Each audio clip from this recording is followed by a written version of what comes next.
Gabriel Danzig is a wonderfully productive scholar whose work has centered on Xenophon and on Plato's Socrates and the relation between them. In his book, Apologizing for Socrates, Danzig finds a great deal that's new and insightful to say about the defense of Socrates in a range of Platonic and Xenophontic writings. He's an imaginative and prolific organizer of conferences and events, including this fall. There will be a workshop from October to February titled Triangulating Towards Socrates. It was meant to be a small group of scholars in Jerusalem working together. This will have to be virtual in some way, but it's sponsored by the Israeli Institute of Advanced Studies at Hebrew University. And his latest book, Between Two Covers, it's a collective volume of comparative essays on comparing Plato and Xenophon, done together with David Johnson, and I had a small role to play in this. So it's an expensive book. I don't urge you necessarily to go out and buy it, but if your library doesn't have it, I urge you to recommend it to them. So with that introduction, here's Professor Gabriel Danzig on Poor Aristodemos, Friendship and Philosophy in the Prologue of Plato's Symposium. Thank you very much, Don. Am I still in a little box? Okay, here I am, thank you. Thank you so much, Don, for initiating this wonderful event and for inviting me to speak in it. Thank you very much. And to Joy for helping with everything. And to all of you for coming. It's a great honor for me to speak to you. This talk has 3 parts to it. It starts off a bit textual, and then it moves to something more literary. And at the end, there is something a bit more philosophical. So I hope you'll bear with me and to the end. So I'll start. Socratic studies is a unique field because it focuses on a figure whom we know almost exclusively as a character in the literary works of Plato, Xenophon, and a few other scholars, a few other writers. The writings of Plato are gems of literary and philosophical beauty. They're designed both for serious students of philosophy and for a broader audience of educated people. In Symposium, Plato tells us pretty clearly about the intended audience. His Apollodorus berates some unnamed visitors for being too concerned with business, but they wouldn't be asking him questions if they weren't also interested in Socrates. Apollodorus addresses them in the second person plural because these people represent the audience that Plato had in mind.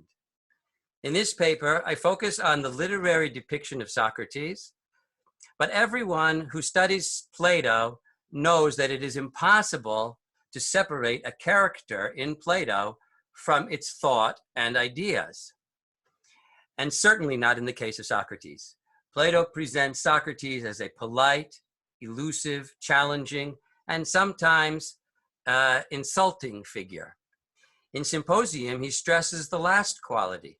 Both Agathon and Alcibiades refer to him as hubristes. Socrates' hubris is expressed paradoxically not in the violent abuse of others, but in his erotic disinterest in them, as shown most dramatically and famously in his encounter with Alcibiades. In this paper, I add to the portrait of Socratic hubris in Symposium by focusing on a relatively obscure example, his treatment of Aristodemos. In doing so, I hope to shed light on Socrates' social manners and his cultivation of ambiguity as a means of negotiating social situations. I also hope to say something about the relationship between this dramatic scene and the philosophical, mythological doctrine of Eros that Socrates propounds later in the dialogue. As we all know, Plato was extremely subtle and exact in his use of language, so I will have to discuss some passages in detail. Socrates runs into Aristodemos on the way to Agathon's house to celebrate the latter's victory in the tragic competition. He has made himself beautiful by taking a bath and putting on sandals in anticipation of an enjoyable evening with the beautiful young poet. When Aristodemus asks about this change in his outfit, Socrates explains where he's going and asks Aristodemus to come along, making a little joke about corrupting a well-known proverb about uninvited guests, and commenting that Homer also corrupted or violated the proverb. And off they go. They briefly discuss how to explain Aristodemus' presence, but then wind up arriving at the door separately. As it is often read, we have a charming scene that explains the accidental presence of Aristodemus, the man designed to be the source of our information. But why has Plato presented things in this way? Why did he not allow Aristodemus to receive a proper invitation, as Agathon later claims he tried to offer him? Why does Plato have Apollodorus include this scene at all when he was only asked to recount the speeches? Does the scene have any significance? The key to understanding the scene is Socrates' reference to a well-known proverb in his invitation to Aristodemus. And I do hope you're looking at the Greek, some of you, because I will be referring to it. Come along then, so that we may alter and corrupt the proverb, the good go of their own initiative to the feasts of the good. Commentators have wondered what alteration and corruption Socrates has in mind. The proverb is quoted fairly accurately. It appears in almost this form in Athenaeus and in a quotation from a lost work of Hesiod. The only difference is in the order of the words. In the original version, the line scans as a dactylic hexameter. Automatoi dagathoi gathon epidaitis iasin. Plato changes the order of the words, placing agathon first and ruining the scansion. Agathon epidaitis iasin, automatoi agathoi. Dover says that Plato adopted this order of words because it creates a metrical form that is often used in proverbs. Renehan argues that the reason for the change is that by placing the word agathon in the first position, the pun on the name of the host is made clear.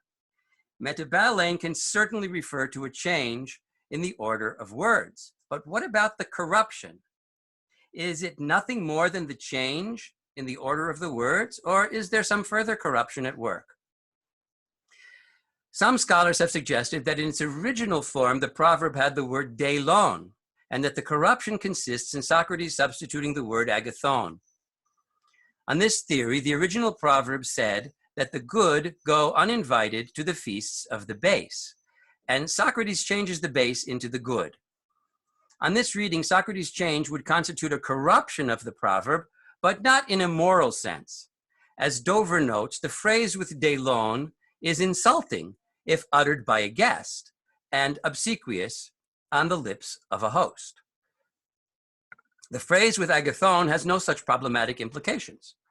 Moreover, as Hug pointed out, the version with deilon is found prior to Plato in Eupolis, and seems to be a comic distortion of the Hesiodic original, which had agathon. It is unlikely that Socrates would refer to his restoration of the original as a corruption of Eupolis. Since the received text does not contain any verbal corruption of the original Hesiodic proverb aside from the change of order, some scholars have argued that the manuscript text is not exactly what Plato wrote. The most popular suggestion is that Plato altered the word agathon to reflect better the name of the host, Agathon. Lachman initiated this theory, arguing that Plato wrote the name in the dative, agathoni, but elided the final iota. And that is what appears in Burnett's Oxford text and many others. This reading involves no real alteration, since the added iota is elided. Would the addition of an iota that does not appear and is not pronounced constitute a verbal alteration and corruption of the proverb? The only perceivable change would be in the accentuation of the word agathon, which could be indicated by a reader in an oral performance if he has been given careful instructions by the author, or if Plato read it himself. But as Bury says, the change thus involved is so slight that it could hardly be called a diaphthora. Moreover, the resulting Greek is problematic. It would mean for Agathon, the good go of their own accord to feasts. For this reason, Castle and Austin suggested that Plato wrote Agathonos, the good go of their own accord to the feasts of Agathon, and that the final syllable was lost by a scribe. Renehan replied that there's no reason why a scribe would drop the last syllable of Agathonos. He proposed that Plato wrote Agathonon, arguing that Plato sometimes uses a plural form of a proper noun to refer to individuals of a certain kind. The good go of their own accord to the feasts of Agathons. The repetition of the final letters could have led a scribe to sense an error and drop them. In my view, the corruption that Socrates refers to is not the verbal alteration of the proverb, but its violation in practice. When Socrates says, "Come along then, so that we may alter and corrupt the proverb," he means that by going to the dinner without an invitation, they will violate the proverb. This is clear from the comparison to Homer. Socrates says, Homer not only corrupted this proverb, he very nearly raped it as well. For having made Agamemnon an exceptionally good man in matters of war, and Menelaus a soft spearman, when Agamemnon makes a sacrifice and entertains guests, he portrayed Menelaus going to the feast uninvited, the worse man to the feast of the better.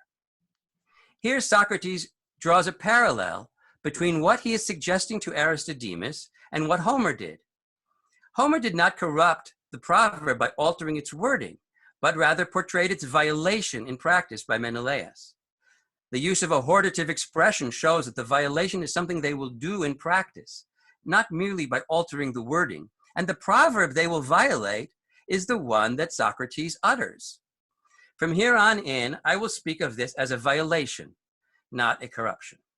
But what exactly is the violation? One possible interpretation is that the two friends will violate the saying by going to the get-together not as good people, but as beautiful people. Socrates has just said that he will go beautiful to the beautiful. Later in the dialogue, the substitution of the good for the beautiful is discussed explicitly by Diotima, and she uses the word metabale.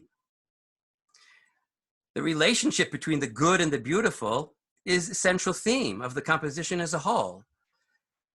Substitution of the beautiful for the good would represent a serious violation not only of the proverb, but also of moral philosophy, since the beautiful is not always good. In his later remarks, Socrates makes fun of Agathon for making a beautiful speech that is deeply wrong. This interpretation of the violation creates a delightfully comic scene. Two short and unattractive middle-aged men, one of them barefoot, are proceeding to the dinner party claiming that their beauty justifies it. This would make a nice parallel to a comic scene in Xenophon's Symposium where Socrates claims to be more beautiful than Critobulus and challenges him to a beauty contest. And it would add to other comic elements in Symposium that remind us of middle comedy. But what is the point of it? On this reading, the reference is humorous but insignificant. While there may be complex irony in the case of Socrates, who is ugly on the outside but beautiful on the inside, it is hard to see any serious sense in which Aristodemos is beautiful. Moreover, this interpretation does not explain why Socrates compares his own proposed violation to Homer's violation.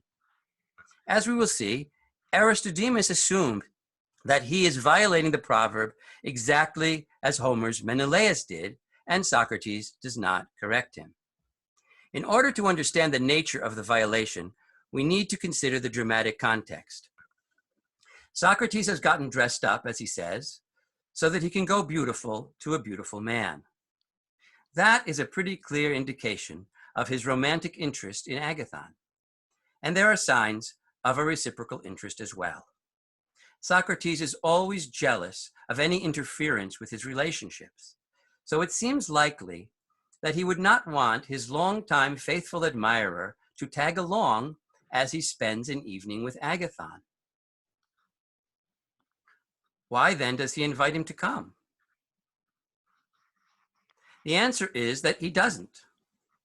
Having dropped a pretty substantial hint about his plans for the evening, Socrates asks merely what Aristodemus thinks about coming along uninvited. Alasouidahos, pos eches prosto ethelenan ienai akletos epidepnon. What about you? How do you feel about possibly being willing to attend the dinner without having been invited? Questions that begin with pos eches are neutral. So there's no implication here that Socrates hopes for a positive answer. There's even some sign that he hopes for a negative one.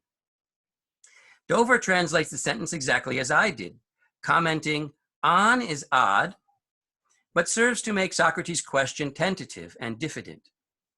As Kobit noticed, the term ethylene, being willing, seems superfluous. Socrates could have said simply, how do you feel about attending the dinner without having been invited? Kobit actually removed the word from his edition of the text.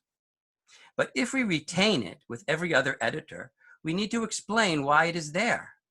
I suggest that it serves to remind Aristodemus that many people would not be willing to attend a party to which they have not been invited, and thereby to encourage him not to come. Aristodemus does not take the hint. He notices, of course, that this was not exactly an invitation, so he cannot respond by accepting it. Instead, he says that Socrates will have to decide. And I said that I will feel however you say I should, or I will be disposed however you say I should. This puts Socrates in an awkward position. Having raised the possibility of Aristodemus attending the dinner, he cannot very well say now, actually, I think it would be a mistake for you to come along. Instead, he pretends it had been an invitation and confirms it. Socrates is always tactful in the Platonic dialogues, even though he also insists on getting his way. Although Socrates asks Aristodemus to come along, he makes a considerable effort to dissuade him from doing so. That's why he quoted the proverb. According to the proverb, one may attend the feasts of the good without an invitation only on condition that one is good oneself. Menelaus violated it because he was not good enough. Aristodemus will be violating it in exactly the same way. Socrates doesn't want him to come, and he points out that he is not good enough to come without an invitation. While Aristodemus is devoted to Socrates and enjoys philosophical discourse, this does not mean that he is a very worthy person. The only quality he demonstrates in the dialogue is the ability to soak up the words of others and repeat them later to Apollodorus. But this is not a very impressive quality. Xenophon's Niceratus, who has memorized all the words of Homer, is subject to abuse when he boasts of this ability. A short and therefore unbeautiful man, Aristodemus is not the object of anyone's erotic interest, and he does not make any contribution to the evening's entertainment worthy of mention. In all of these qualities, he is the opposite of Alcibiades, the other uninvited guest who shows up at the end of the get-together and receives a well-deserved warm welcome. In short, Aristodemus is out of his league at Agathon's dinner. Socrates wants to exclude him both because he would interfere with his own pursuit of Agathon and because he's not worthy of attending without an invitation. In essence, Socrates' treatment of Aristodemus is a minor expression of his celebrated hubris, which expresses itself characteristically in his erotic disinterest in others. After hearing how Menelaus violated the saying, Aristodemus recognizes immediately that he would be making the same error. Hearing this, Aristodemus said, "Perhaps I will be in danger of acting not as you say, Socrates, but as in Homer, going as a worse man, uninvited, to the feast of a wise man. So consider how you will explain your bringing me, since I will not say that I'm coming uninvited, but that I was invited by you.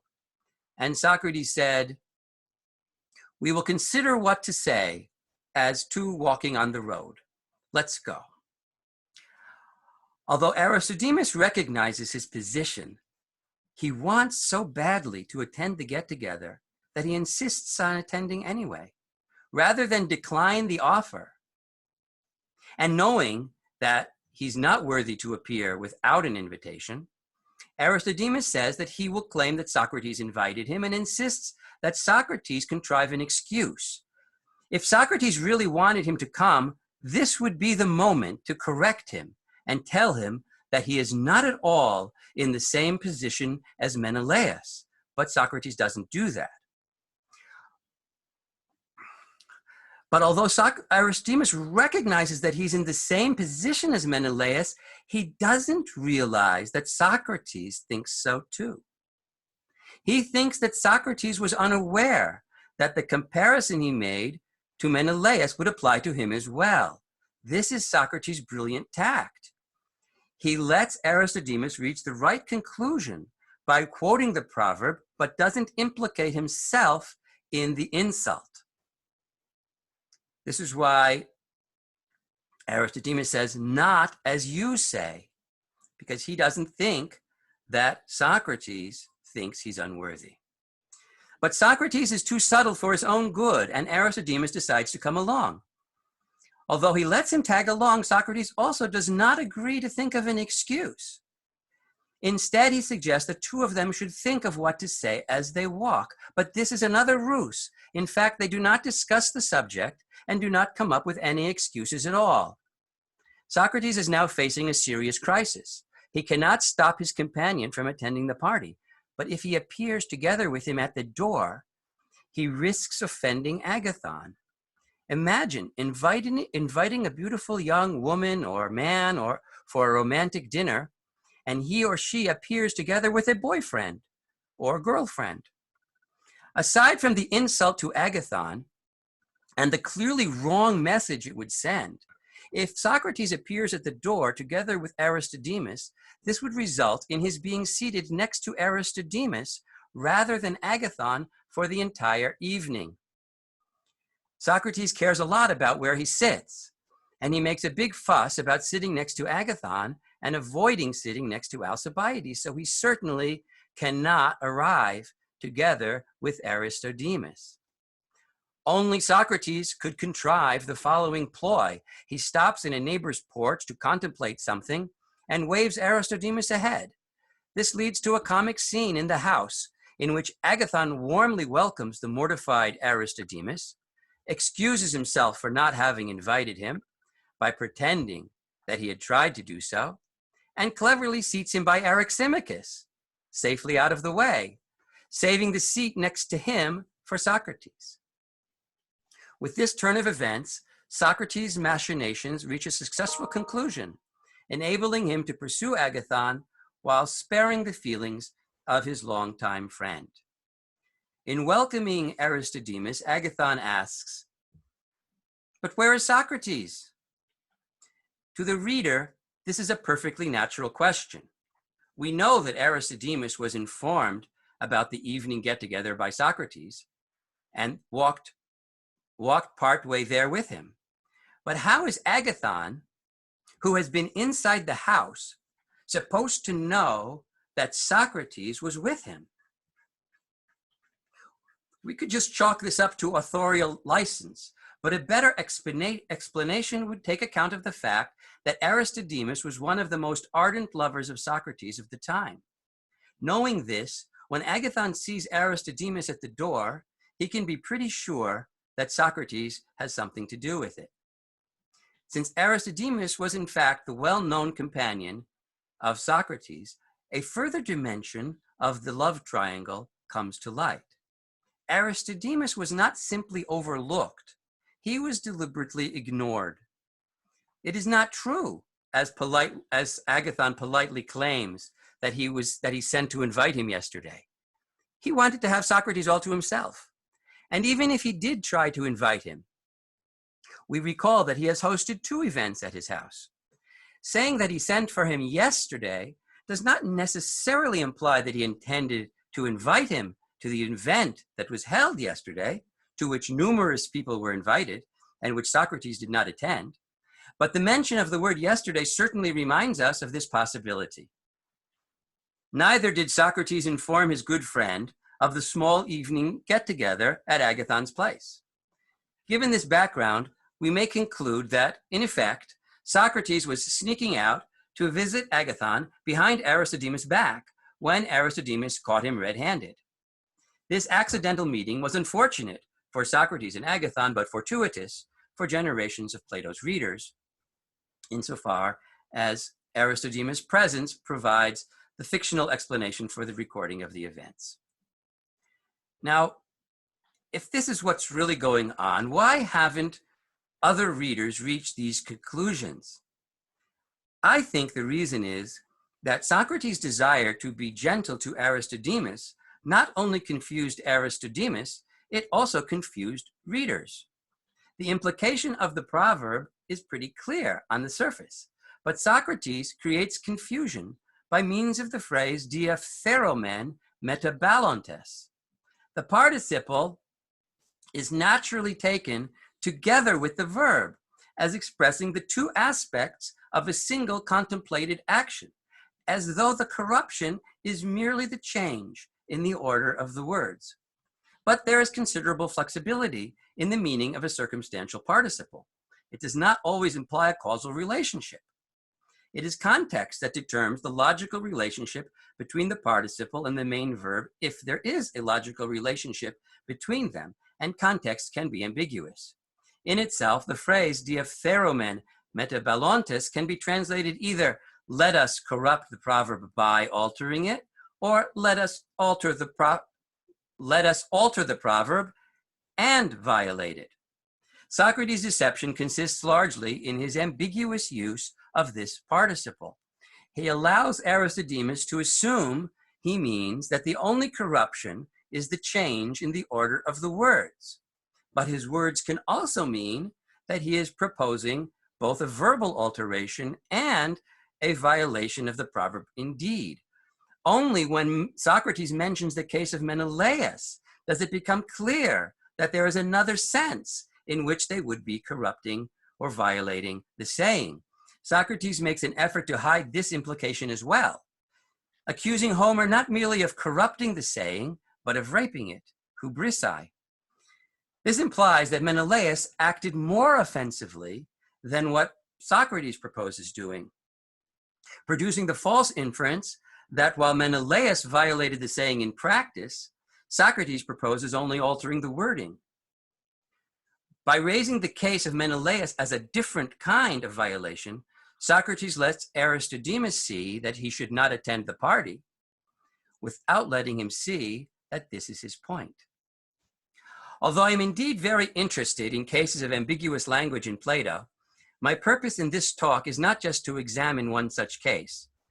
This way of interpreting the text also offers an important insight into Plato's portrait of Socrates' character and behavior. As I read the scene, Socrates faces a conflict between his obligation to his old friend Aristodemus and his desire for a synousia with a potential new favorite, Agathon.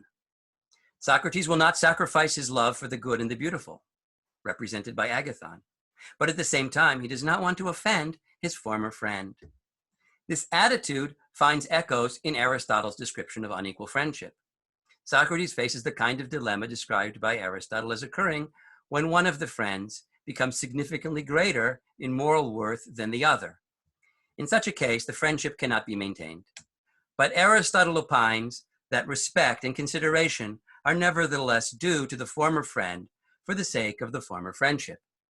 One suspects that, unlike in the Aristotelian case, Socrates has always exceeded Aristodemus in virtue, but he nevertheless behaves with the same combination of qualities that characterizes former friends in Aristotle. He strives to treat him with respect and consideration, actually a form of treatment that is akin to what Aristotle calls eironeia. This interpretation of the scene also has implications for understanding Plato's teachings about Eros.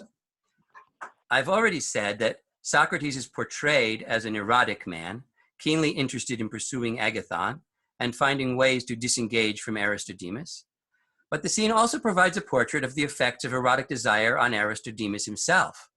The fact that he insists on attending, even after he's understood that he has not been invited, shows that he is infected with erotic desire. As Pausanias says, lovers tend to behave in inappropriate ways. There is also a late classical expression to this effect, surviving only in Hebrew translation. Ahava mekalkelet et hashura. Love causes people to break the rules of propriety. Presumably, it is partly his desire to attend that contributes to Aristodemos' willing misinterpretation of Socrates' words. Seen from this angle, there is a close relationship between this scene and the story of the birth of Eros. As Diotima says, Eros is barefoot, philosophical, and a hunter of the beautiful, contriving clever means to obtain the object of his desire. This description has reminded readers of the image of Socrates himself. Like Eros, he's often barefoot and always philosophical. And as we've seen, he contrives clever means to evade Aristodemos and gain access to the object of his desire, the beautiful Agathon. This quality is not, however, unique to Socrates. As the myth implies, all genuine lovers make more or less clever efforts to gain the objects of their desire. Agathon contrives to seat Socrates next to himself. Alcibiades describes his past plots to seduce Socrates and engages in further efforts. Recent commentators have noticed that in some ways, Aristodemos is actually a better reflection of Eros than Socrates is. Like Socrates, Aristodemos is barefoot. In fact, since Socrates has put on sandals for his meeting with Agathon, Aristodemos is the only one who is barefoot. Like Socrates, Aristodemos loves wisdom, or at least he loves Socrates. As I've noted above, Aristodemos does not have good qualities, and this too makes him resemble Eros. Both Socrates and Aristodemos resemble Eros, especially in their determination to attain the object of their desire. While Socrates' desire for Agathon causes him to leave his old friend in the lurch without offending him, Aristodemos' desire to be with Socrates causes him to push himself into a party to which he was not invited, where he is not wanted, and where he does not deserve to attend. This last observation shows us that despite his resemblance to Eros, Aristodemos bears an even closer resemblance to Penia, who also forced herself into a party to which he was not invited, not wanted, and not worthy of attending. According to Diotima, Eros is the product of the union of Penia, poverty, and Poros, resource. Poros has a divine nature and was invited, together with the other divinities, to attend the birthday celebration of Aphrodite. Penia, on the other hand, is not a divinity and did not receive an invitation. However, because of her desire to conceive a child, she pushed her way into the party, arriving after the feasting had ended and enjoying a physical synousia with Poros. The parallel goes further. Penia's impregnation by Poros is an image of a spiritual form of impregnation that occurs when people give birth to beautiful ideas in conversation. By attending the get-together and becoming impregnated by the speeches of the speakers, Aristodemos fulfills the female role of Penia. Although not worthy to speak himself, he takes in the seed of the speakers at the Symposium, and after a gestation period, gives birth to the speech that comprises Symposium, thereby participating in eternity so far as his nature allows. This is why Plato included this little scene. It foreshadows, or rather inspires, the mythical account of the conception of Eros at a party celebrating the birth of Aphrodite. A final section, but not it will take more than a few minutes. What significance is there to the proposed parallels between Socrates and Eros, and between Aristodemus and Penia? One of the chief problems in the myth of the birth of Eros is the difficulty of distinguishing Eros from his mother. If there's no difference between these two, then there can be no significance to the claim that Aristodemus represents one, while Socrates represents the other. The parents of Eros are discussed here because they help express the intermediate nature of Eros. He is neither good and beautiful, nor bad and ugly. He's an intermediate between the good and the bad, the immortal and the mortal, but not in the sense that he is mediocre. Eros partakes of both good and bad, knowledge and ignorance, not in the way that Socrates' famous knowledge of ignorance partakes of both, but in the way that right opinion does. He is never found at either end of the spectrum, but is moving back and forth, always striving for the good. He lives in eternal poverty, but at the same time possesses the desire and ability to hunt the good and the beautiful. Where does this ability come from? One might think that it comes from Eros' mother. After all, it was Penia who displayed the ability to pursue the good and the beautiful when she sneaked into the celebration of the gods and lay with Poros. Plato not only credits Penia with successfully plotting to conceive by Poros, he even uses the word epibuleo to describe this ability, a form of the word he uses to describe Eros' ability, epibulus.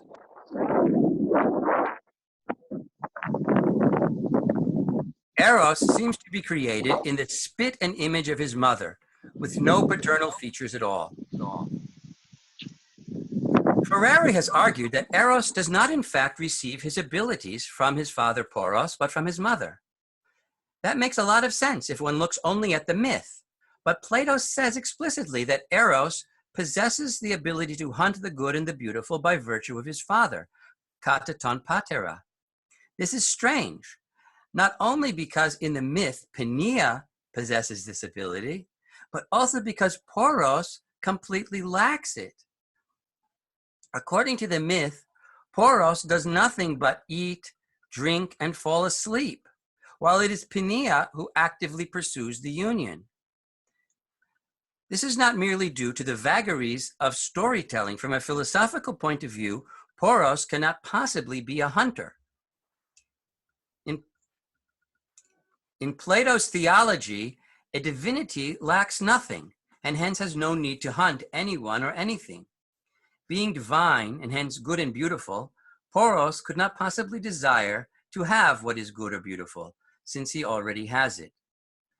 Plato's myth, in which Poros represents the image of complete satiety and inactivism, is therefore fully in keeping with Plato's theology. Why then does he ascribe the hunting ability to a father who necessarily lacks it? Deriving this ability from Poros creates another problem. If Eros needs divine paternity in order to be a good hunter, how could Penia, who lacks divine paternity, possess it? To answer these questions, it is important to recognize that, like other forms of myth, Platonic myths do not map ontological reality with a perfect one-to-one correspondence. There is a particular problem when a myth about origins is used to express the nature of something eternal. Plato's myth is designed to offer an account of the nature of Eros, not its temporal origins, but in adapting static philosophical reality to narrative form, Plato's myth of the origins of Eros introduces temporal causation, which leads to potential misunderstandings. Penia couldn't really do anything, but that's what you need to say in order to have a myth. Plato describes Eros as partaking of two polar opposites, being, which is Poros, and non-being, which is Penia. Neither of these has the capacity to initiate any mixing with the other. Non-being does not exist, and being is inert, certainly in relation to what is outside of it. The story of the birth of Eros is meant to provide an image of the nature of things as they are, a mixture of being and non-being, the world of becoming. It is not easy to write a story that includes a character who represents non-being, since such a character would not possess the attribute of existence, much less any of the abilities associated with existent beings.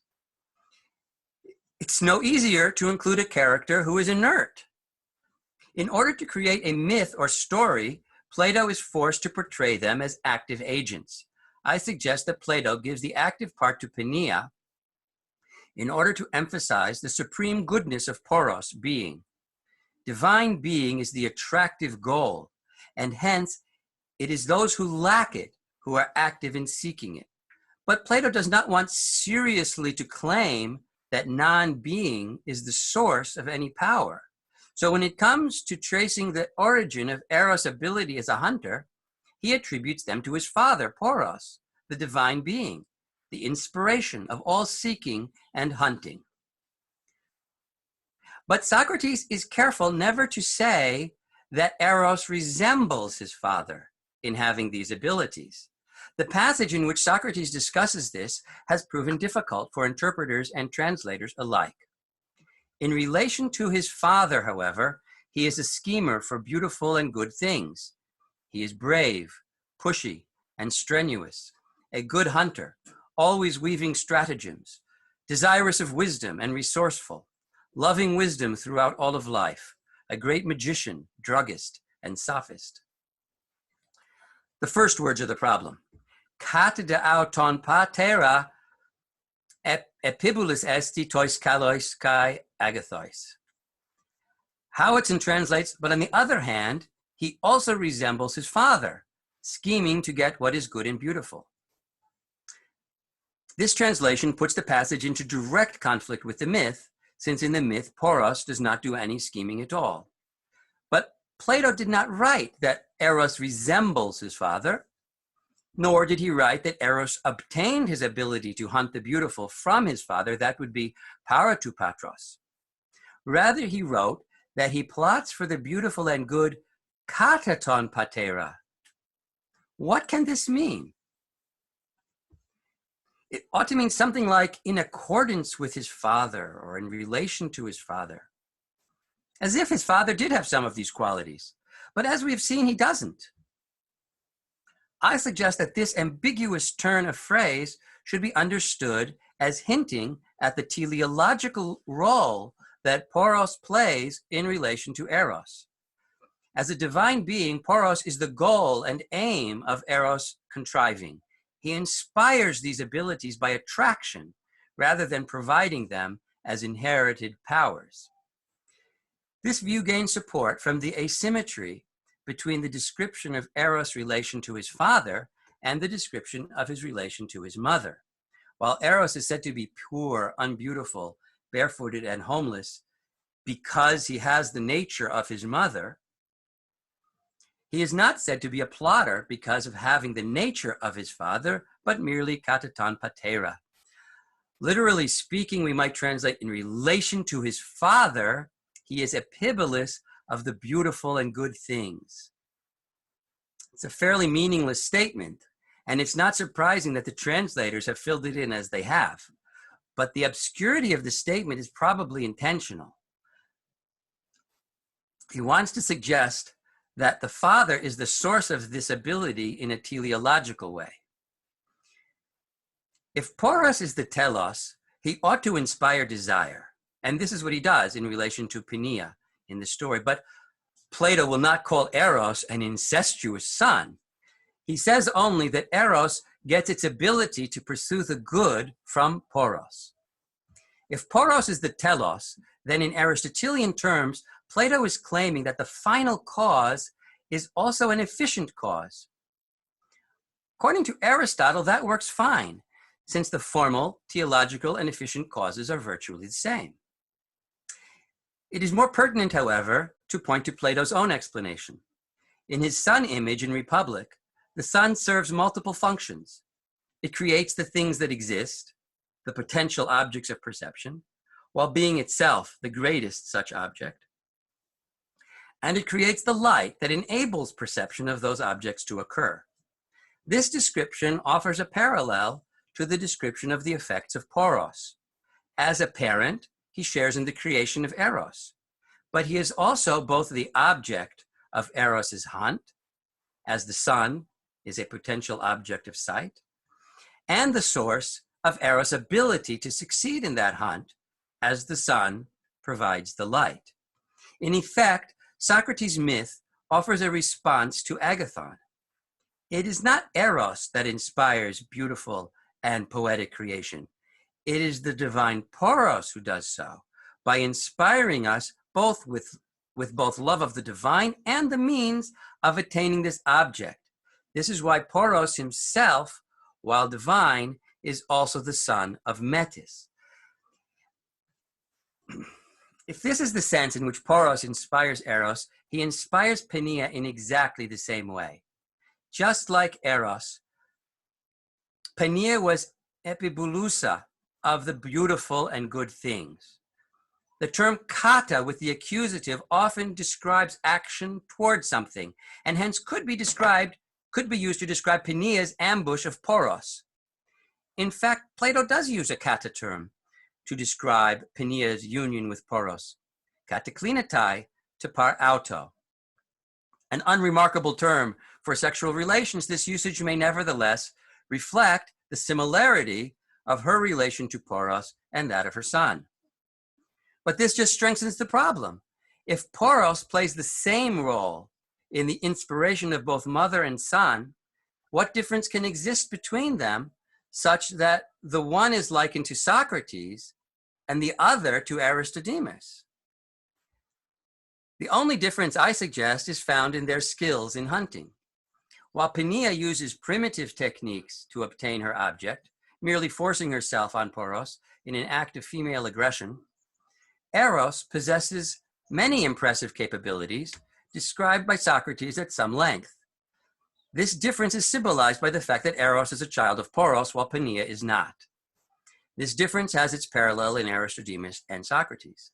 While Aristodemos forces himself into the party at Agathon's house, Socrates has more subtle contrivances, not only to evade Aristodemos, but also to attract those in whom he takes an interest.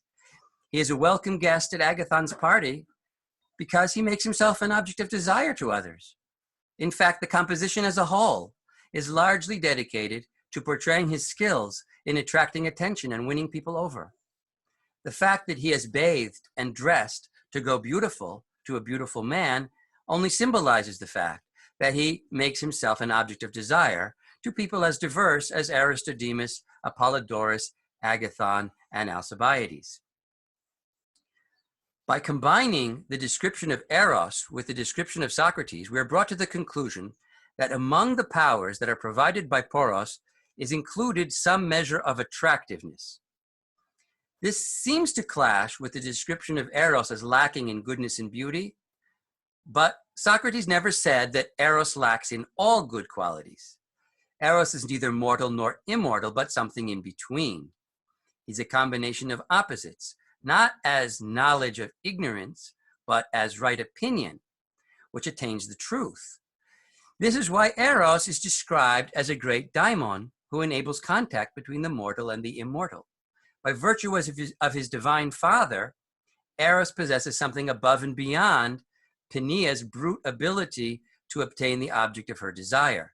Like Socrates, she has an enhanced ability to pursue the beautiful. Eros, has an enhanced ability to pursue the beautiful and the good, not merely by making a direct attack, but by means of clever contrivances and lures, by making himself beautiful. This beautification is not merely a superficial ploy or cosmetic improvement. It stems from Socrates' inner being, his philosophical desire for the beautiful and the good. Although as ugly as Penia on the outside, Socrates is as beautiful as Poros on the inside. This This inner beauty consists primarily in his philosophical engagement. His ability to hunt the good and the beautiful serves itself as an object of attraction, as well as a means to an even higher attraction. The fact that this ability is derived from poros, the divine object of desire, indicates that it is a divine gift. Socrates' possession of this quality justifies his association with Eros, son of Poros, rather than Penia. And a brief conclusion, Plato's words are subtle and sometimes ambiguous. I've tried in this paper not to speak of ambiguity in general terms, but to specify the specific functions that ambiguity plays, the different meanings he implies, and the reasons why he does so. At the same time, in interpreting a myth, I've allowed for some inexactitude in details, but again, trying to explain why the inexactitude occurs. I argued that the invitation scene reflects an important aspect of the doctrine of Eros that Socrates propounds later in the speech of Diotima. The first-time reader who has not yet read the speech of Diotima could not notice this, but could draw the connection later by means of memory or in a second reading. In effect, Socrates refers back to the prologue in his myth of Eros, just as he refers back to the speeches of the other participants. The parallel between Aristodemus and Penia thus fills a lacuna in Socrates' speech. Just as Socrates comments on all the speakers at Agathon's get-together, so too his myth of Eros provides a comment on the behavior of Aristodemus, who never speaks. Aristodemus' behavior takes the place of the speech he never gives. But the reference is not exact. It would be absurd to say that Penia corresponds precisely to Aristodemus, since Aristodemus is an existing being, while Penia represents non-being. The comparison to Aristodemus should be understood as gentle mocking by Socrates. Just as Socrates criticizes or even gently insults all the other speakers, so too he gently mocks Aristodemus for his lack of charm by presenting him mythologically in the guise of Penia, implying that he is a non-being, so to speak. But that doesn't mean that the portrait is completely negative. Unlike Xenophon, who prefers moderate Eros, Plato endorses a wild form of Eros bordering on insanity. Only those possessed by this form of love have the impetus to pursue what is ultimately a divine calling with enough energy and luck to get there. By his pushy behavior, Aristodemus gains a place both at the dinner party and at the Socratic myth of Eros. He resembles Penia because his desire for synousia with Socrates overcomes his sense of propriety, because he becomes impregnated at the party, and perhaps also because his love is directed ultimately not at Socrates himself, but at the beauty that shines through him. Thank you very much for your patience.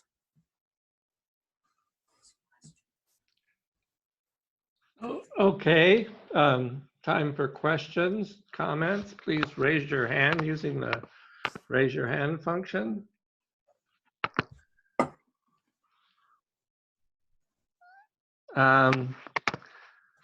Robin Waterfield. Thanks, Don.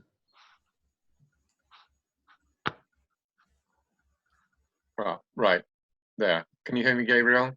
Yes, I can, thank you. Thank you. Well, thank you very much for a stimulating talk. You managed to tease quite a lot out of quite a little at the beginning. And I want to encourage you to go a little further. We're never told what Socrates was up to when he delayed in the porch of the neighbor. Agathon says, well, you know, you must have been coming to some wise thoughts or something like that. I wondered whether you would care to speculate along these sorts of lines. I mean, could he even, I mean, to pick up on some of the things you were saying, could he even have been, if you're right in saying that he didn't really want Aristodemus to come in the first place, could one part of what he was doing just be, well, I'm going to leave Aristodemus to sort it out on his own. If Agathon accepts him, that's fine. If he doesn't, that's, you know, anything along those lines? Well, yeah, I mean, thank you for the question. I do think that he wants to leave Aristodemus on his own because he doesn't want to arrive together with him. But I don't want to exclude that he's also contemplating something. We don't know what it was. And I don't have a guess as to what it is. Okay. I wouldn't want to guess. I would only guess if I saw something that indicated it. But I haven't seen something, so I can't really guess. Okay, yeah. David Johnson. Yeah, unmuting myself here. What is your view due to our understanding of Aristodemus' role as a narrator then, right? On your view, he really doesn't seem very insightful. He doesn't get it, what Socrates is doing, right? Mm-hmm. Does that mean that we as readers have to be extra cautious about the rest of the dialogue that's filtered through him, or have you gone there? That's a great question also. I haven't thought about it previously, but now that you raise that, I would say that the fact that he allows us to infer that Socrates insulted him, even though he didn't know that that was what he was doing, that shows an amazing accuracy of presentation. So maybe we should say that he really is a extremely talented memorizer, and that's really what we wanted to have.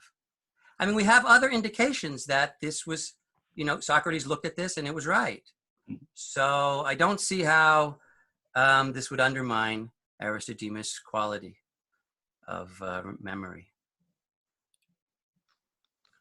Okay, let me make a comment that I've made the last time or two. There's a tendency in my experience that with these Zoom meetings, and there are 60 people, good folks that you are, people tend to be reticent and not put themselves forward to ask a question.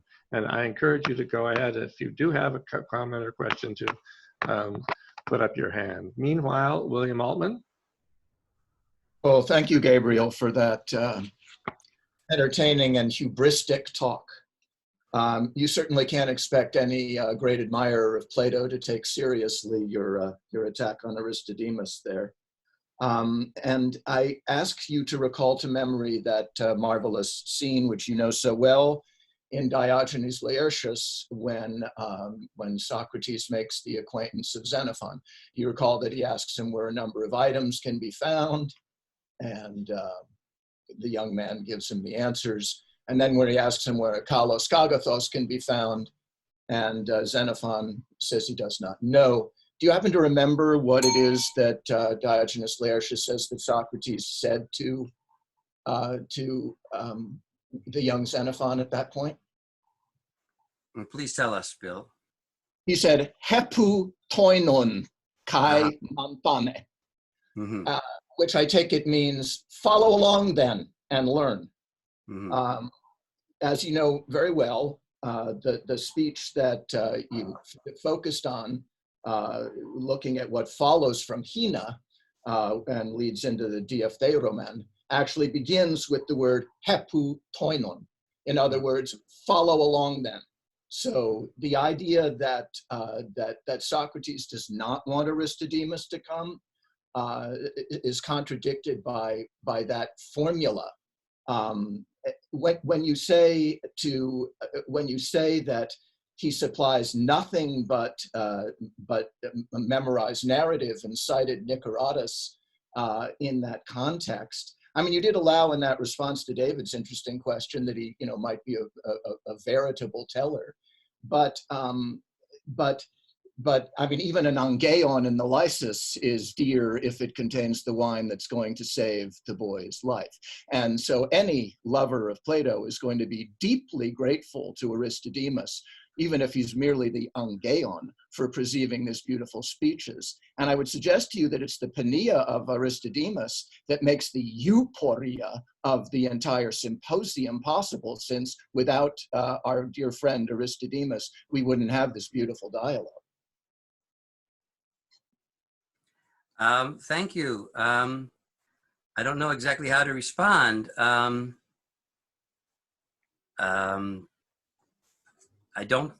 think that everyone in every dialogue is of equal merit with everyone else. I think there could be differences between the merits of different people. I mean, there are some less than perfect people in the dialogues, as you know. And I'm not saying that Aristodemos is a bad guy at all. As far as the come along, well, sometimes people do give in to requests for accompanyship, and I don't see why Socrates wouldn't. That was my point. My point was that Socrates doesn't insult him. He allows him to come along. He invites. He does say, "Come along," but he doesn't really want him to, and that's what explains the reference to Menelaus. Otherwise, why would he refer to that? Well, I mean, against the problems that come from interpreting, which you pointed out very clearly, all of the great scholarly debate about the meaning of the destruction of the proverb, to pin your argument on that very problematic text instead of giving more credit to the very clear meaning of heputoinon, is that Aristodemos doesn't force his way at all. Socrates tells him to follow him.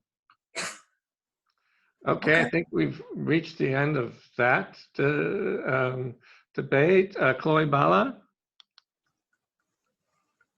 Thank you very much. That was such a rich paper. Maybe you have addressed this already and I missed it, but I was wondering, I mean, to my opinion, Alcibiades is usually the person who gets most of the attention with respect to Socrates as a lover. So I was wondering if you have a reading of how this is changed given the attention you put on Aristodemos. I mean, what is, do you have any views about how Alcibiades is complementing the whole project? Yeah, that's a very important question. I mentioned him briefly, just as a contrast with Aristodemos. These are the two uninvited guests, and they're very different. You know, I think that the story of Alcibiades is brilliant in a literary sense because essentially he's coming after this dialogue between Socrates and Agathon, and in which, you know, Socrates is convincing Agathon, he's seducing Agathon. Agathon is becoming enthralled with Socrates. He realizes that he doesn't know anything. And this is what happened to Alcibiades at one time. So Alcibiades is the former, you know, he's watching this with the eyes of someone who's been through that before. And he's telling Agathon, don't do it. And essentially what the speech of Alcibiades does is it provides a glimpse into the future. This is the way I understand it. It provides a glimpse into what's going to happen to Agathon. And that's why it comes right after the interaction between Socrates and Agathon.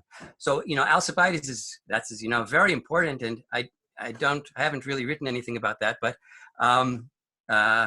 it's a great question, and it's definitely worth a lot of thought.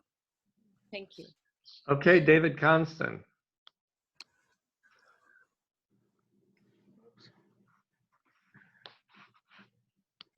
Let's see. Yes, I can be heard. Thanks very much, Gabriel. This is fascinating. I would notice that Plato is at pains to keep his reader at some distance from the events. We hear of Diotima through Socrates. We hear of the party through Aristodemus, who tells it to Apollodorus. We're several links away on the magnetic chain that Plato describes in the Ion.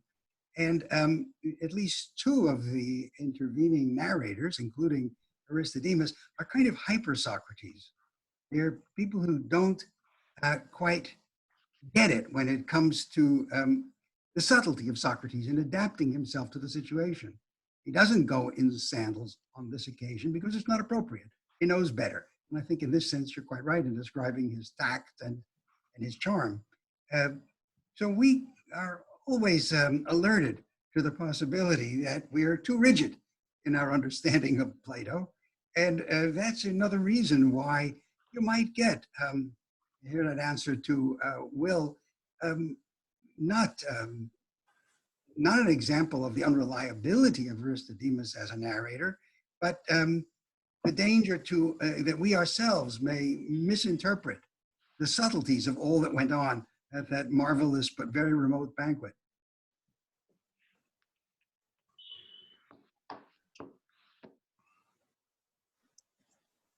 Was that a question? Well, more like a comment. Right. Okay, great. Thank you. Do you think that that was one of the functions of treating Aristodemus this way? Yeah, great. Thank you. All right, Katerina Lafka.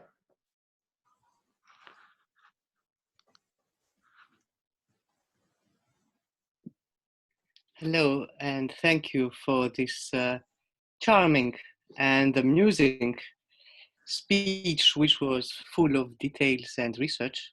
I would like to stay on 2 points and have 2 questions. First is that I find interesting your way to interpret Socrates' attitude towards his friends, but I am not so much convinced about it. You use some arguments that I don't think that they can stand. For example, they are a group of friends. They see each other together. Agathon did not invite Socrates to a tete-a-tete. And even if a group of friends arrive accompanied somewhere, that doesn't mean they will sit whenever they want. The inviter, the lord of the house, will say where everybody would sit in a banquet. And so Agathon could decide anyway where he wanted anybody to sit. And so I don't believe that there was such a will of Socrates to play so trivial games among his previous and future lovers. Moreover, if we take into account that he gives all his initiation by Diotima afterwards, where we see that the one who has arrived, as he proclaims for once, that he knows something, and that's Taerotica, whereas for everything else he is ignorant, but Taerotica, he says he knows it very well. That means he has gone through the initiation he describes, which means that he got over the attachment to one body, to many beautiful bodies, even to qualities of character, and that he is now attached only to the idea of the fine and only to the knowledge of the beautiful, and he wants to create beautiful words so that everybody could profit of that. So I don't think that Socrates should be put in the very narrow space of a lover playing tricks, trying to be delicate, not so much. It's very amusing for us to see through the words in this way, but I'm not convinced. I would need some more arguments. This is the first point. And the second is that indeed Plato is, when he uses myths and he describes gods, he's usually very attentive to follow his own typithologias, as he pronounces them in the Republic. But sometimes he makes deviations of his own rules. And this is one of the very rare cases, Eros in the banquet. In the Symposium, we have a daemon who is not quite good, whereas every divine should be perfect for Plato. For once, we have the acceptance of an intermediate being between good and bad, between knowledge and ignorance. And he, as you very well said, he's the son of Penia and Eros already, to show precisely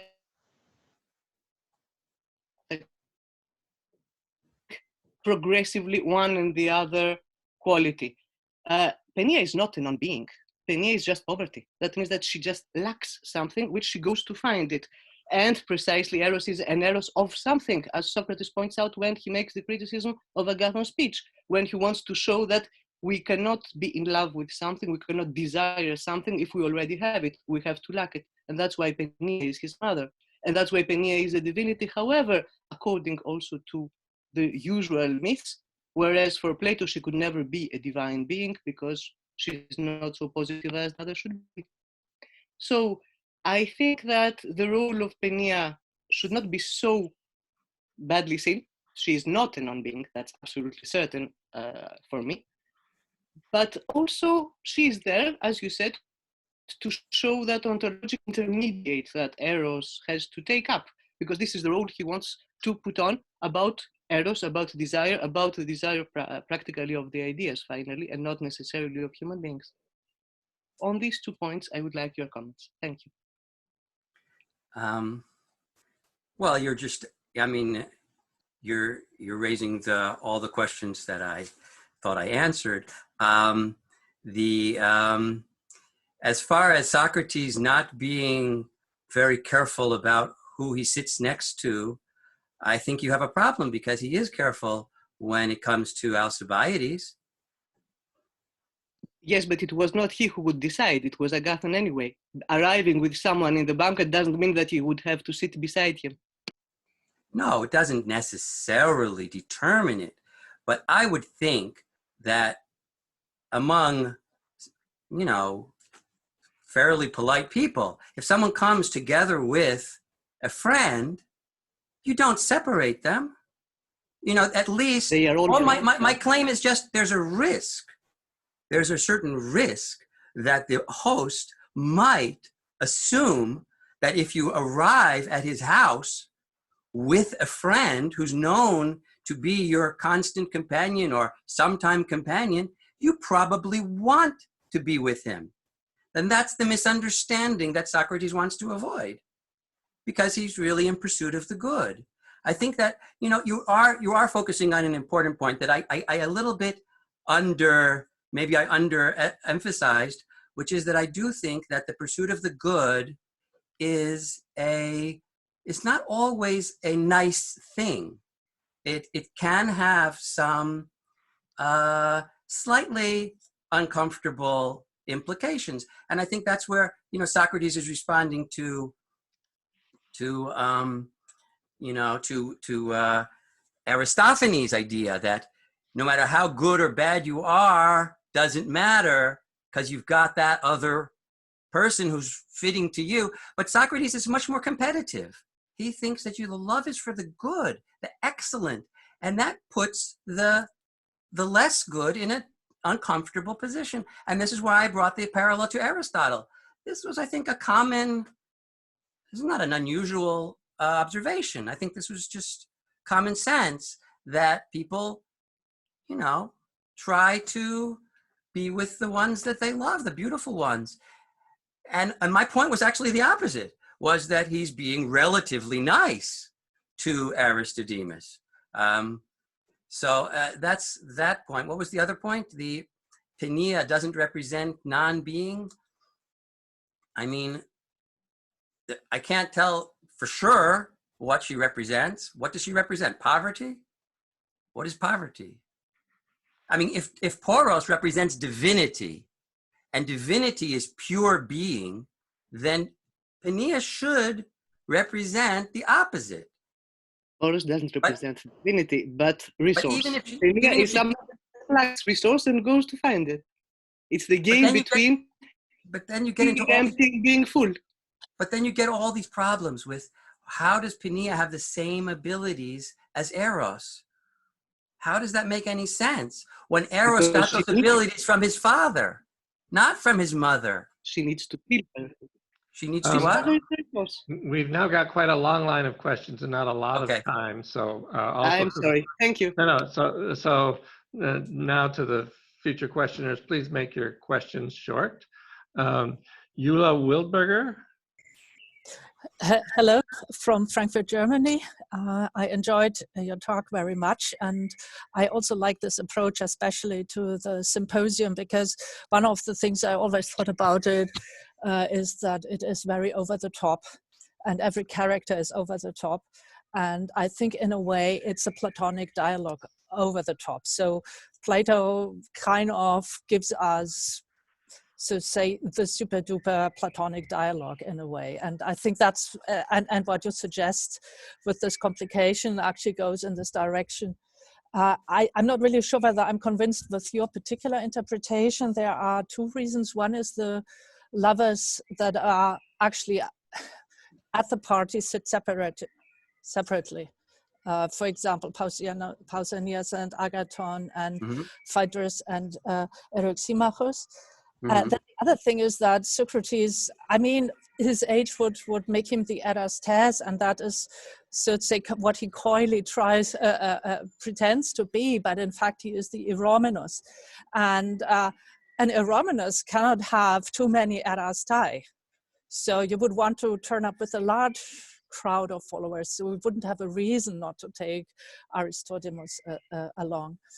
My question pertains to the way in which Aristodemos doesn't speak, because it seems he actually vanishes. He must sit between Aristophanes and Eryximachus. Mm-hmm. But Aristophanes asks Eryximachus to speak in his turn, and then speaks, and he then says that only Socrates and Agathon are left. So in some way, Aristodemos doesn't sit among the rabble that is mentioned, that he jumps over and doesn't report, but he's actually literally invisible or elided. Right. I don't know what to make of that, but it's kind of striking, especially with a view to your paper. Yes, well, I would say that that's what happens when you're a non-being. I think that fits in very nicely. He's really not a person that can contribute to this kind of an event. He's a passive person, and he's just there to record things, and they just don't even notice him at a certain point because he's just irrelevant. Okay, next question, Nick Smith. Hi. So my question is this. You've mentioned a bunch of different lovers of Socrates and Aristodemus' narrator.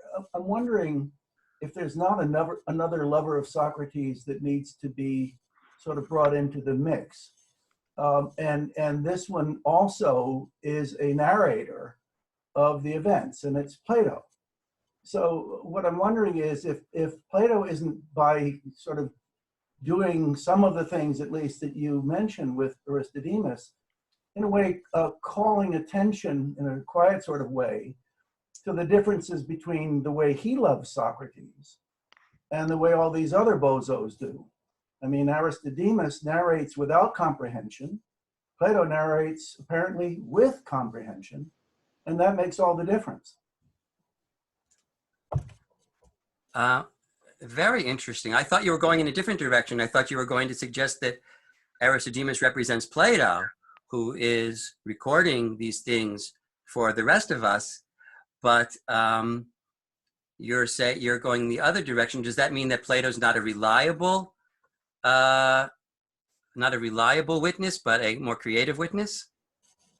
I'm not sure, but I do think that that part of what Plato does is contrast the ways in which his love of Socrates plays out, not just for him, but for all of us.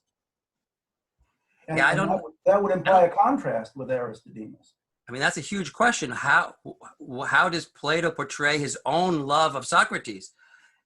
That's like the $1 million question. I don't see where we by implicit contrast. Well, but what would be the, contrast? I mean, there's many ways you could go with that. All we have is one point. We don't know what the opposite is. But it's definitely an interesting thought, and I hadn't thought about it. I will, if I can find a way to find some way to get there, I would be very interested to look at it more. Okay, next question, Ed Halper.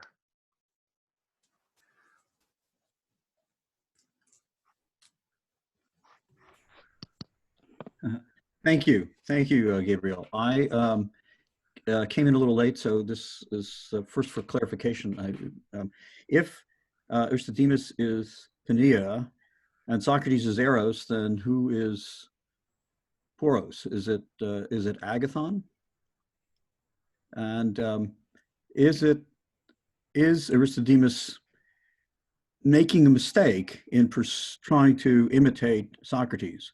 Maybe the same sort of mistake that Alcibiades is making, that if Socrates is the intermediate, they should be somehow striving for the gods or for Agathon or something like that. Right. Yeah. Agathon probably does, represent. But as I said, I don't think any of these characters corresponds exactly to any of the philosophical concepts that they represent.